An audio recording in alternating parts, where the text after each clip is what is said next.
Moving on now, US forces have reportedly fired tear gas at protesters in the Iraqi capital who gathered outside the American embassy there for a second day.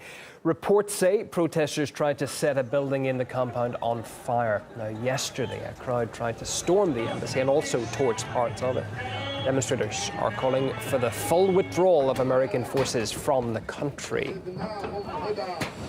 The US says it will deploy 750 troops to Iraq in response to the threat posed to its embassy. President Donald Trump has accused Iran of orchestrating the attack and vowed that it will pay a big price. Tehran, for its part, says it doesn't want war, but won't hesitate to strike back if threatened. 100 Marines have already been redeployed from Kuwait to reinforce the embassy. In a show of force, US Army helicopters flew over the compound, firing flares as a warning to the protesters.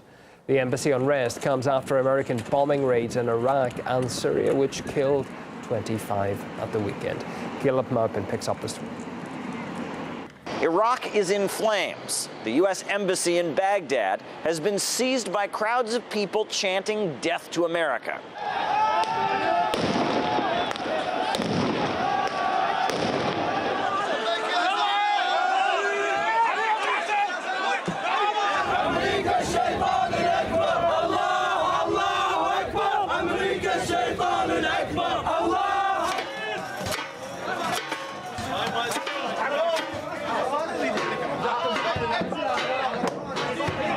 Now, you might think that Iraq has plenty of reason to be outraged with the United States. You might recall that whole invading, destroying, and killing thousands of people in the country thing.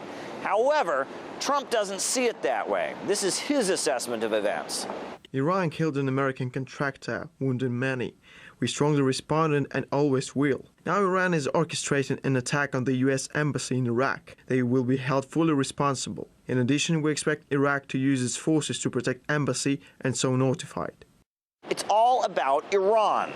One of the things we want to emphasize is that this was a defensive action that was designed to protect American forces and American citizens in Iraq. We're also working on the mission set of restoring deterrence against Iranian aggression. Now, the United States recently conducted airstrikes against Iranian-backed militias in Iraq and Syria. This comes after Washington blamed Iran for the recent rocket attack that killed an American contractor. American officials say the airstrikes are completely justified, but Iraq disagrees. What happened yesterday was clear aggression. It was not right, and we tried to stop it.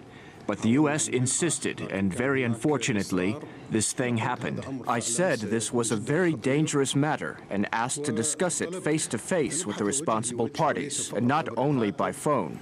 He said the decision has been made, and I am informing you of this. Iran also disagrees. Wonderful rudeness of the US officials is to such an extent that after the massacre of 25 people and wounding a large number of Iraqis and violating Iraqi territorial integrity and national sovereignty, it is now in a flagrant blame game, attributing the Iraqis' protest to the Islamic Republic of Iran. The United States has long been working to crush Iranian influence in the region. This has been a long-time talking point of U.S. foreign policy hawks. Iran is the major destabilizing influence in the Middle East, and we aim to fix that. One of the greatest security threats facing peace-loving nations today is the repressive regime in Iran. The Iranians won't think twice about attacking American interests.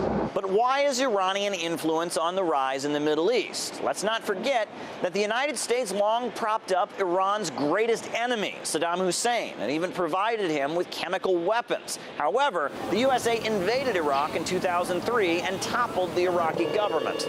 Since that time, Iran has stepped up its support for different factions in the country, hoping to stabilize its own borders. Iranian influence in Iraq is massive, especially among the Shia majority of the population. Now, this isn't because of some sinister plot from the Ayatollahs. Critics note that Washington's actions simply left a power vacuum. I don't know what's Iran got to do with this. This Iraqi soldiers, Iraqi personnel were killed, and the Iraqi people walked into the international zone with anger for the loss of their brothers and loss of their soldiers. So I don't know why the Americans insisting to move the battlefield from Iran into Iraq, creating a proxy war in Iraqi soil which has no reason and no need for it. If there is a problem between the United States and America, between the United States and Iran, they might as well take it between themselves. Why involving Iraq? Why attacking Iraqi soldiers in retaliation to Iranian policy? This is something that there is no need for it.